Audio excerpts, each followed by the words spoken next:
Here he comes.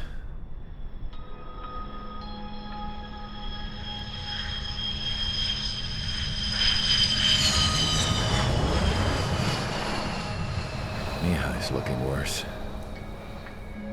Thank God he has his granddaughters here to help him out. They're sisters, 15 and 10. Engaging the enemy in combat so we could use his physiological data to improve the drones had always taken a toll on Mihai's body. But today, he was really showing his age. The drones we based on his data were being taken down at a faster rate now compared to when the war began. When Mihai found that out, he insisted on flying to the front lines to see it for himself. Sometimes he could be so stubborn. His age wasn't the only thing affecting his health.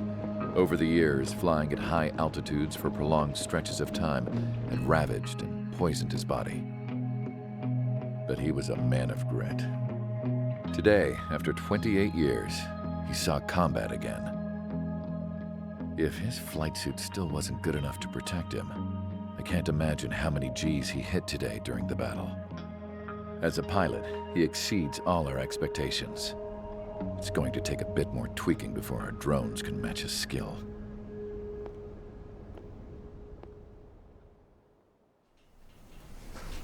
How penal is this penal unit, you ask? This place is a shithole. If you took the stink of all the corruption in the world, then corralled it all in one place, that would give you a pretty good idea of what the air smells like around here.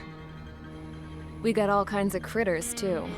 Everything from flea-ridden guards, rabid dogs, and a mechanic doing the stretch for life.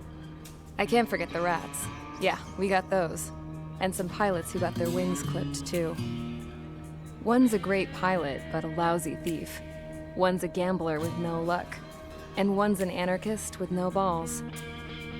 Their job here was to rev the engines on the fake runways.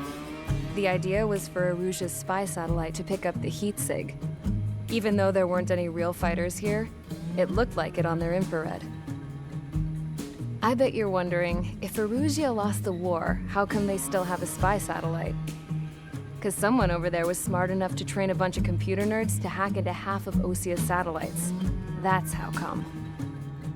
Every now and again, I'd try to bust out. And every single time, those damn dogs would drag me right back. When I was in my cell, I'd hear this voice coming from the guards room. It was the Arusian princess rallying her people on the Arusian national broadcast. All us prisoners had become big fans of hers. You want to hear something funny? The guards were big fans too. I swear to God, every time she was on the air, they'd turn up the volume on the radio and sit there listening. I could see how someone like her could win the hearts and minds of soldiers and workers alike. When the princess said something, you could tell she meant every word. Lately, she'd been having more fun with her speeches, and that made her seem even more charming.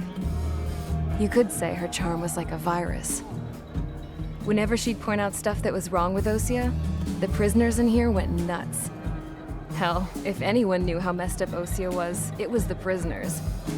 They'd shout, "Burn Osia down." No way am I just gonna sit here and rot away in this hellhole. Dark blue. Instead of building fake-ass planes to trick Aruja, I'm gonna build one that'll really take off. You can count on that.